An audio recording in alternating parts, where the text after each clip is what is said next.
మధ్యతరగతి మహిళలను ఎవరు కూడా తక్కువ అంచనా వేయొద్దండి. వాళ్ళ శక్తి ఏంటో వాళ్ళు ఇంట్లో వ్యవహరిస్తున్న తీరును బట్టి అందులో నుంచి వాళ్ళు డబ్బులు సంపాదించగలగాలి, కుటుంబ బాధ్యతల నుంచి 1% డబ్బులు సంపాదించాలనే మైండ్ సెట్ మార్చుకోగలిగారు అంటే వాళ్ళ స్థాయి ఏ రేంజ్ కు వెళ్తుందంటే డబ్బు సంపాదించడంలో 4 డిగ్రీలు చదివిన వాళ్ళ స్థాయి కంటే కూడా ఎక్కువ సంపాదించగలిగే శక్తి ఒక మధ్యతరగతి మహిళకే మాత్రమే ఉందండి.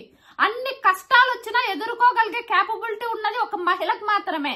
ఇది మహిళలందరూ గుర్తు పెట్టుకోవాల్సిన విషయం. ఇదే సమాజం నువ్వు ఆర్థికంగా బలహీనంగా ఉన్నప్పుడు తక్కువ చేసి చూస్తుంది.